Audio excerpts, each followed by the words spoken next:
সবটা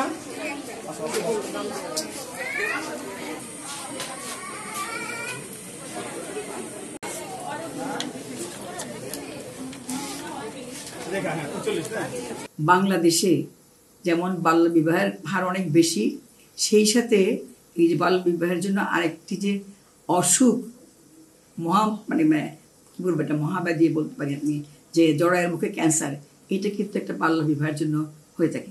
তা আমরা দেখি যে এই বাল্য বিবাহ রোধ করতে পারছি না, কিন্তু জরায়ের এই একটা মাত্র ক্যান্সার, যেটা আমরা ইচ্ছা করলেই একটা ভ্যাকসিন দিয়ে রোধ করতে পারি।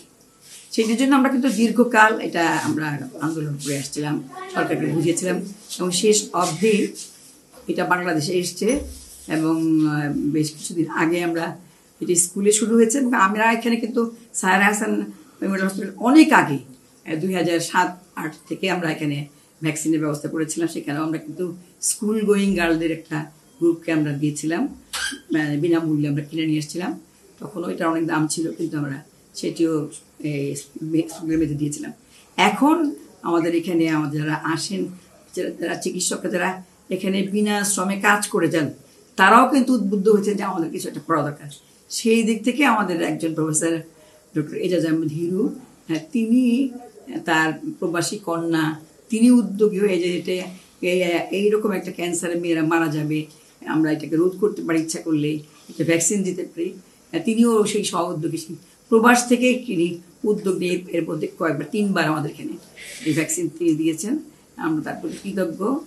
এজাজ আহমেদ হিরু একজন অ্যানেস্থেসিস্ট, প্রফেসর অ্যানেস্থেসিয়ার, এবং তার মেয়ে যেহেতু বাবা এখানে বিনামূল্যে কাজ করে এবং দীর্ঘদিন ধরে কাজ করেছে, তিনিও সেখান থেকে উদ্বুদ্ধ হয়েছেন যে আমারও কিছু একটা করা দরকার। এটা আমরা মনে করি সবারই এভাবে উদ্বুদ্ধ হওয়া দরকার, যে আসলে আমাদের মেয়েদেরকে আমরা এই জরায়ুর ক্যান্সারের মুখ থেকে রক্ষা করতে পারবো। এবং আমরা দেখি পরিবারে কিন্তু স্বাস্থ্যপাতি বলে কিছু নাই। তো আমরা যদি যেহেতু এটা ভ্যাকসিনটা বেশ মানে দাম বেশি, সেই জন্য আমরা যদি কেউ একজন অসহ উদ্যোগে যদি আমরা এটাকে দিতে পারি, তাহলে ওরা যারা একেবারেই ক্ষমতা নাই, যাদের মধ্যে বাল্য বিবাহের হারও বেশি, তাদেরকে আমরা কিন্তু এই ভ্যাকসিন দিয়ে এই একটা রোগের থেকে আমরা তাকে রক্ষা করতে পারি। এই টিকাটার মূল উদ্দেশ্য হচ্ছে জরায়ুর ক্যান্সার প্রতিরোধ করা, এটাকে প্রতিরোধ করা। জরায়ুর বিশেষ করে এটা অনলি শুধু ফিমেলদের দেওয়া হয় 15 থেকে 45 বছর বয়স পর্যন্ত। আগে 2টা দিতে হতো, এখন এটা একটা টিকাতেই প্রতিরোধ করা সম্ভব।